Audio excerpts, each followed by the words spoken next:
मजहब का नाम हवाला का काम।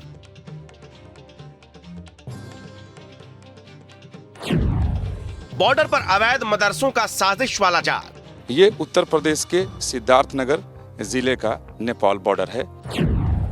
साजिश के अड्डे बने अवैध मदरसों पर योगी स्ट्राइक होने वाली है।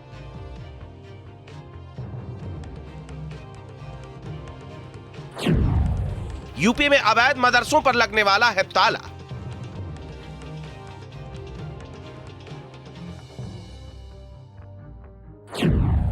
तेरह 13,000 अवैध मदरसों पर चलेगा योगी का बुलडोजर।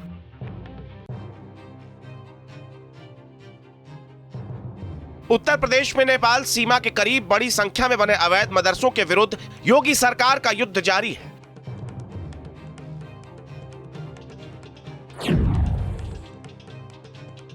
सूत्रों के मुताबिक यूपी सरकार के निर्देशों पर प्रदेश के अवैध मदरसों की जांच कर रही एसआईटी ने अपनी रिपोर्ट शासन को सौंप दी है। इस रिपोर्ट में चौंकाने वाले खुलासे किए गए हैं।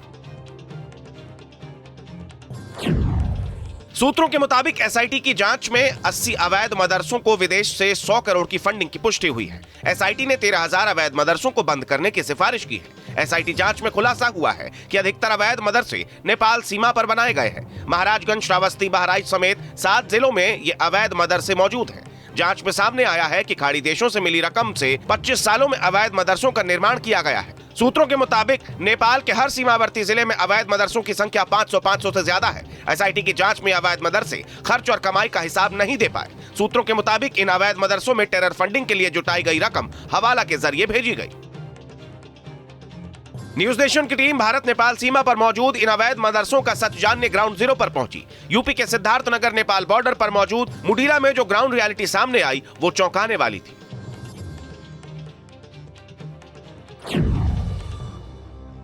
ये उत्तर प्रदेश के सिद्धार्थनगर जिले का नेपाल बॉर्डर है। अभी मैं नो मैंस लैंड पे मौजूद हूँ।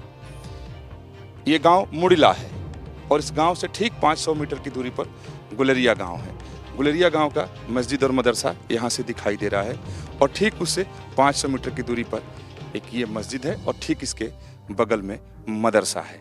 इस तरीके से अगर सीमा रेखा को पकड़कर आगे बढ़ते चले जाएं, यानी बॉर्डर पे एक के बाद एक दूसरे गांव में चले जाएं, तो इसी तरीके के निर्माण सब जगह पर दिखाई देते हैं। नेपाल सीमा से सटे जिलों के हर गांव की लगभग यही कहानी है। नेपाल के लुम्बिनी के करीब ककरहवा बॉर्डर पर क्या हालात हैं वो देखिए।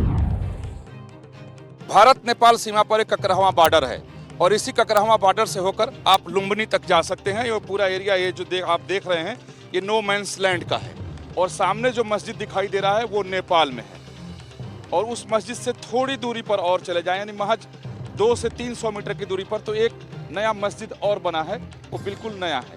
तो चारों तरफ गाँव में इसी तरीके का नेटवर्क फैला हुआ है और नेपाल से बैठ करके वो संचालित करते रहते हैं और बिल्कुल बॉर्डर पे हैं, नो मैंस लैंड के पास हैं, तो आने जाने में उन्हें कोई तकलीफ नहीं है। बड़ी आसानी से घुसपैठ होता है, संदिग्ध लोग आते हैं। बॉर्डर एरिया में कहीं भी जाइएगा देखिएगा तो सब इन्हीं का ही जाल बिछा हुआ। मदरसे और जो इनके स्कूलें, मस्जिदें, सब ये लोग कामयाब हैं। आने जाने में लोगों की सुविधा कोई प्रॉब्लम नहीं होता है, लोग आ जा सकते हैं। एसआईटी की जांच में नेपाल सीमा के करीब बड़े पैमाने पर बने अवैध मदरसों पर सवाल उठाया गया है। यहाँ मौजूद 13,000 अवैध मदरसों पर सख्त कार्रवाई की सिफारिश की गई है। सिद्धार्थनगर के धनगढ़वा के हालात का जायजा लिया न्यूज नेशन की टीम ने।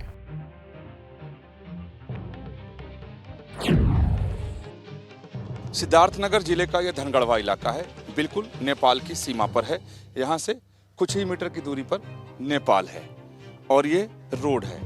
रोड को हाल ही फिलहाल में भारत सरकार ने बनवाया है बॉर्डर के पास और आप देखिए ठीक की सड़क के बगल में एक ये मकतब है, मकतब महादेवा उर्फ जमुनी। इस पूरे इलाके में मदरसा या मस्जिद बनाने की शुरुआत इसी तरह के तरीके से की जाती है। पहले एक छोटा सा एरिया लिया जाता है, उसमें मकतब बनाया जाता है। आप देखकर अंदाजा लगा सकते हैं कि यहाँ कौन पढ़ने आता होगा। गेट भी बंद है, घास भी उगे हुए हैं। पूरे सीमावर्ती क्षेत्र में इसी तरीके से और धीरे धीरे धीरे धीरे इसका निर्माण शुरू होता है और बड़े पैमाने पर फिर निर्माण कार्य कर देते हैं, क्योंकि अब नियम है कि मस्जिद और मंदिर सीमावर्ती क्षेत्र में नहीं बना सकते, तो इस मकतब और मदरसे की आड़ में सब कुछ बनता है। यानी पहले मकतब बनाते हैं, फिर मदरसे में तब्दील कर देते हैं, और जैसे ही मदरसा बनता है तो उसके अंदर मस्जिद भी बना करके एक सेंटर कायम कर देते हैं। और इस तरीके के हजारों सेंटर इस सीमावर्ती क्षेत्र में बने हुए हैं। नेपाल सीमा से सटे मान्यता प्राप्त मदरसे के संचालक भी अवैध मदरसों की संख्या बढ़ने से परेशान हैं। उनके मुताबिक सरकार को विदेशी फंडिंग पर निगाह रखनी चाहिए और हवाला के पैसे हासिल करने वाले मदरसों पर सख्त कार्रवाई करनी चाहिए। एक मदरसा अगर गलत काम कर रहा है तो उसमें सारे मदरसे जो है बदनाम हो जाते हैं। तो बेहतर यह है कि अगर कहीं बाहर से फंड आ रहा हो, विदेशों से फंड आ रहा हो, तो ऐसे मदरसों पे पाबंदी लगाई जाए। वहीं एसआईटी की इस रिपोर्ट ने यूपी की सियासत का पारा गर्म कर दिया है। सियासी दलों में वार पलटवार का दौर शुरू हो गया है।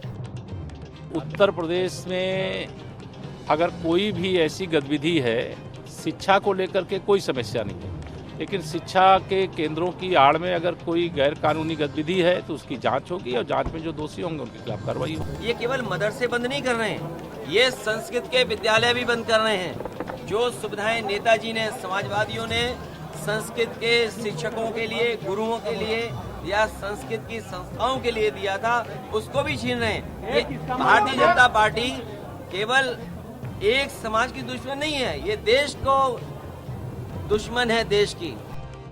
सूत्रों के मुताबिक सोची समझी साजिश के तहत नेपाल सीमा पर अवैध मदरसों का जाल बुना गया है, लेकिन अब इनका भेद खुल चुका है और सीएम योगी साजिश के इन अड्डों पर कितनी सख्त स्ट्राइक करते हैं, ये देखना बाकी है।